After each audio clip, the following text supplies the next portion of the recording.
Hey all. So, a few more updates on the bobber. So, a few days ago, I installed the British Customs turnout performance tips. And my goal was to make the bike a little louder and a little more, get more of that throaty sound out of the parallel twin there. I did not want a majorly loud bike. Most of my ride to work is through back neighborhoods and streets. Hopefully the wind out here today isn't messing up the mic too bad. But anyway, my hope was to get a little more traffic presence so that you could hear the rumble a little bit in traffic and the stock pipes. I noticed that a lot of people would comment that they never heard me there, kind of thing. Not that they hit me, but just coworkers and all that had been pulled up beside me in traffic said, man, they really couldn't hear it. And I really wanted the look. There's this really clean look with the BC turnouts. The bike almost looks like it's meant to look like a continuous pipe anyway. And yes, Allie, they see you. Get down. the And I really wanted that sort of look. Now, I was very unsure about this in the beginning. Even after I ordered the pipes, I said, I don't know, these may get here and I may wind up reselling them or something. I really wasn't sure if it was going to match the pipes well, if it was going to match the existing brushed stainless well on the bike, and how much other, I didn't want it to look like it was too jinked together. I really wanted it to look kind of stock. So what I have on the screen is the website, and in my case, I ordered the this one for the normal Bonneville bobber for 2016 to 2020. Now, my bike happens to be a Euro 5 spec. It's the one with the larger tank. It is it has all the bobber black features. It's basically the bobber black with a larger tank, and it's not all blacked out. It's got a lot of blacked out stuff, but it has the iron matte stone and the satin finish tank, the two-tone tank, um, which I like. I like the look of that. But anyway, this is the kit that I ordered for mine in brushed, and I'll try to include some pictures of mine in the photos, but it looks pretty much the same as this. I think that my heat shield looks a little bit different. We're at the joining here. I could be wrong. I don't remember off the top of my head. But for the most part, this is what it looks like.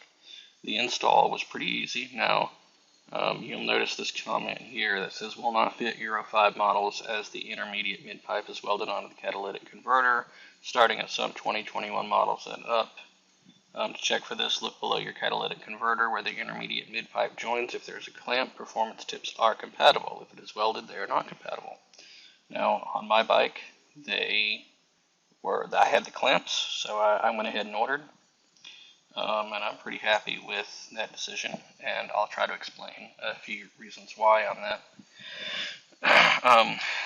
I get more full sound from it, which I really like. The install was really nice. It took me a little bit to find the instructions on their website. I actually asked in their questions, where the install was, and I found it in the meantime. Somebody else had previously asked the question, and I found it under that. But I will say their instructions were really nice. I mean, the instructions were done in such a way that you had all the torque specs listed out there, which is something I was wondering about, and everything you really needed in each step was there. So I was really happy about that process.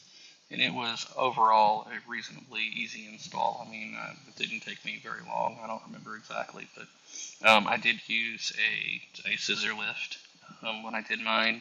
And one of the things that I did have to go back and fix afterwards was the side stand adjustment point. I really didn't get that quite right. And so the next day, I loosened that back up, readjusted it, set the side stand on the scissor lift. And I had to have my lift positioned such that it wasn't in the way. And then got the side stand up and pressed right against it. If you don't do that, then when you lift the side stand, it'll actually clank against the pipes, which is obviously not what you want. Otherwise, everything in the install actually went really well. I had no real hiccups at all. I was very happy with it. The only other thing that maybe in the install, this is the only step that might have been kind of tricky is getting to the bolts to torque them down on the catalytic converter, and those are fairly light torque spec anyway. So I wanted to make sure I didn't over torque those. But getting the torque wrench down there and on those, that was a little bit tricky. But otherwise, it wasn't too bad at all. So yeah, I don't really have a whole lot else on them. I'm happy with the sound. It's not insanely loud. You know, it's not like some bikes I stand beside and I feel like I need earplugs on to stand beside them. If that's what you like, that's fine. That's just not what I was going for. I don't want to rattle my neighbor's windows whenever I start the bike in the mornings to ride to work. Let's see. So yeah, I mean, I have some video that I've taken from my helmet camera that I will add to this video and to try to help you get a little bit. I don't have I may have to try to get some more video to add to the end of that of highway speed type stuff or more hard accelerations. All I have is really on my ride back and forth to work.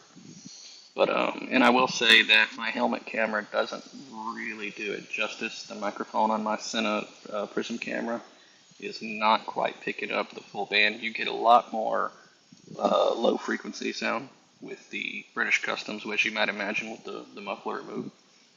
You get a lot more low frequency sound, and you get a lot more of the general throatiness of the engine whenever you wrap it up. You know, it really has a decent sound to that. So anyway, I hope this is somewhat informative if you're considering these. Have a good one.